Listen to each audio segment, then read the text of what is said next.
Welcome back to the Ways to Flourish podcast, where we discuss how to flourish through our challenges and elevate voices across the William & Mary campus. Today, we chat with Adjunct lecturer of Mindfulness Meditation, Martha Rouleau, about Reiki and having presence in your self-care. So welcome back to our Ways to Flourish podcast. Excited to have Martha Rouleau join us again today. She is a wellness professional at the McLeod-Tyler Wellness Center on campus, as well as an adjunct professor of mindfulness meditation. Welcome back, Martha. Thank you, Lindsay. Happy to be here. So glad. And today we're going to chat a little bit about Reiki, which is the wellness professional piece of your role here on campus. People often ask us, what is Reiki? And I often describe it in a very, almost as a facilitated meditation, like a non-touch, non-invasive practice. Why don't you tell us what Reiki really is? Thank you. So I appreciate you working, even from that general discussion of what Reiki is. So Reiki really talks about universal life energy. We are all energetic beings. Even our circulatory system relies on the energetics. Our neurons and synapses and messages going through the brain rely on energy. The beauty of Reiki is that it works to balance the energy within the body. So the energy in our bodies, an illness can arise from this, can either be stagnated, it's stuck somewhere, or there can be excess of energy. And both can happen when there's stress or illness. So it operates on the premise, which resonates with me so much, that healing is the norm of the body. The body is always moving towards healing. And with Reiki, we get the opportunity to assist another person's body to continue on that road of leading towards healing. I'm always very careful to clarify this, that I am not giving my energy. I couldn't give my energy to anyone. It's not my right to give my energy to anyone. It's just through the training that we get, we learn how to assist other people's energy to do what it's supposed to do. Just as you said, it can be non-touch, it can be touch, but it works in both venues. The studies that are the most interesting to me when I relate to this population of students, particularly, although I certainly work on staff and enjoy that, is that it really has been found to help reduce stress and help increase that opportunity for the relaxation response. And I think that that's the beauty, and we know once the body gets to that more relaxed state, then the healing and the energy can flow and do what it needs to do. And what is that natural state of healing? Why are we in that state? Is this just exposure to our environment, emotional traumas? Why do we need to heal constantly?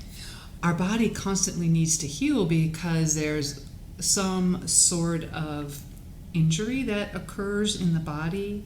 Our red blood cells don't live forever. They have about a 90-day cycle of life, and then they're being remade. So we have those cells that need to move on. If we think about the trillions of cells that we have in our body, they're coming out as perfect as they can, but there might be some that aren't.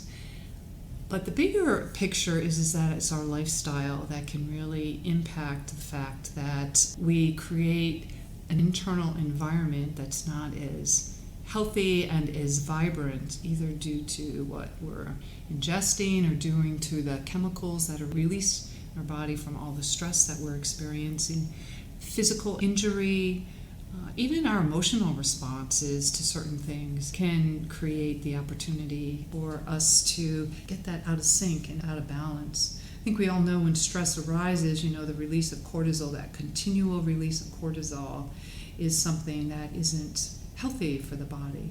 So the body is designed to always move towards health and healing. And we get to see that when there's injuries even, right?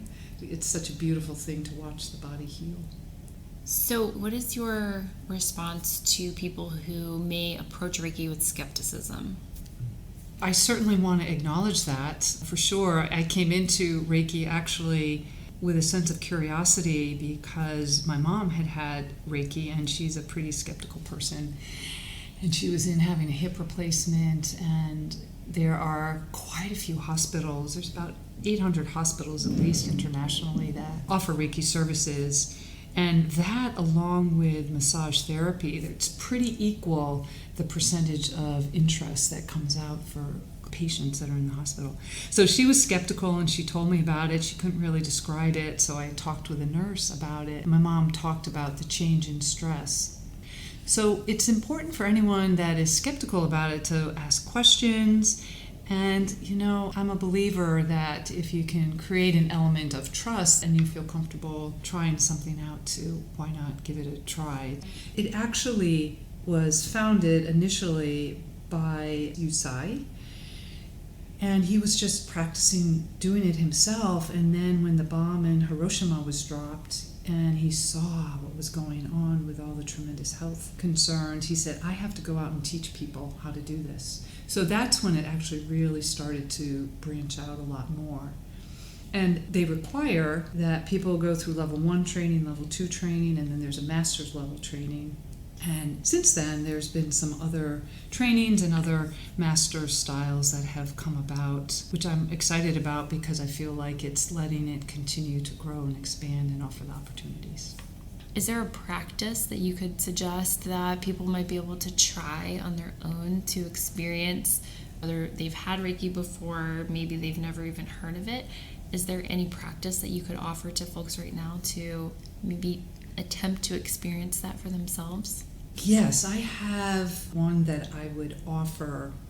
I'm a little cautious about it, Lindsay, because I have the thought if people don't experience anything, then they say Reiki doesn't work. And I think that that's where people who are trained and know the value of it and have experienced it themselves and know it, that could be disappointing and might be discouraging.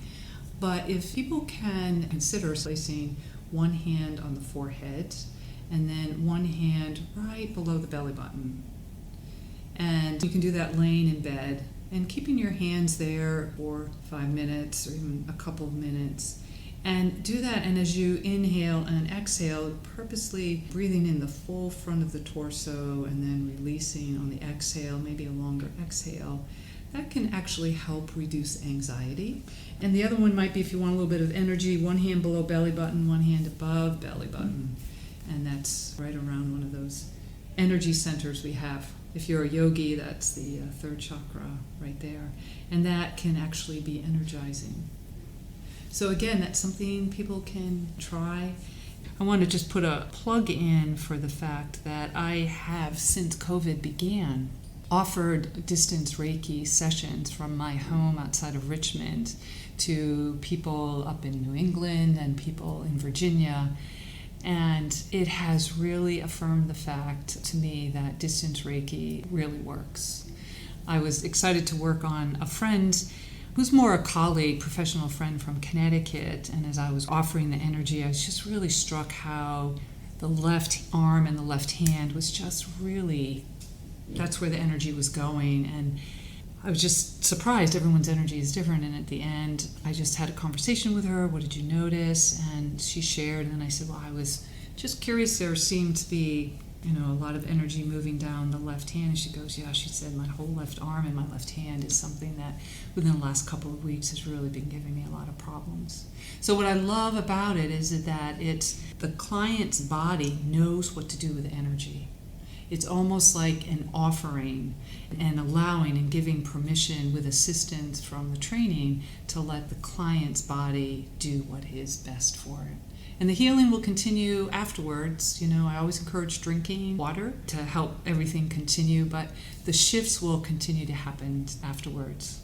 And I would think the intention that you place behind that to facilitate that.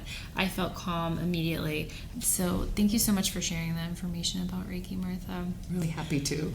And thanks again for joining us for Ways to Flourish. And we'll see you next time. Thank you for joining us today. Connect with all things health and wellness through the William & Mary Wellness app.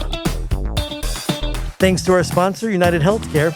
And as always, this podcast is produced by Colin Cross, Brittany Emmons, Lindsay Heck, and myself, Eric Garrison.